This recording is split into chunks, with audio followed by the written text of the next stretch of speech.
La revendication des femmes de 40 ans pour cette prise en charge par la mammographie de leur risque de cancer du sein est le résultat d'une publicité mensongère qui induit en erreur. Les essais contrôlés, les meilleures études que l'on a nous montrent qu'on a une surmortalité dès lors qu'on intervient plus précocement, en tout cas dans ces groupes d'âge. Un autre problème qui se pose, c'est celui de la part du surdiagnostic parmi les cancers qui sont diagnostiqués. La part du surdiagnostic sera d'autant plus grande que le cancer est plus rare. Et comme le cancer du sein augmente avec l'âge, chez les femmes de 40 à 50 ans, on a une proportion de ces faux cancers, de ces pseudo-cancers qui sont traités inutilement, qui devient très considérable. Non, je ne peux pas recommander à une femme de 40 ans de se faire examiner par radiographie.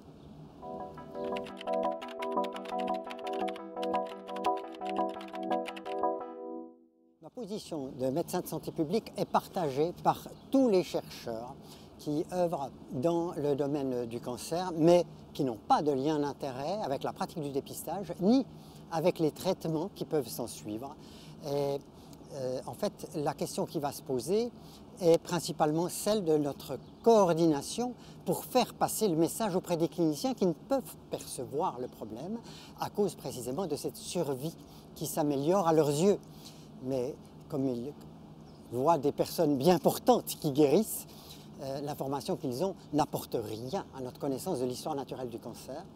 Et ce qu'il va falloir faire, c'est effectivement nous unir pour pouvoir faire passer le message.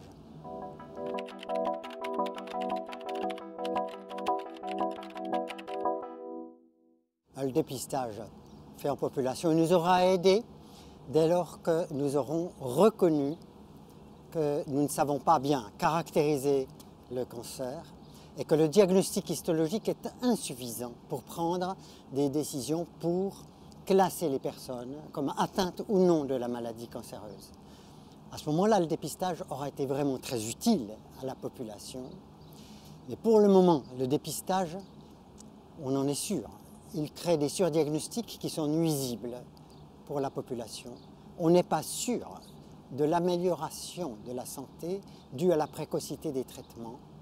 Et ce qu'on sait également, c'est que quelques-uns tirent de gros bénéfices de cette situation maintenue d'un marché du dépistage et du traitement du cancer.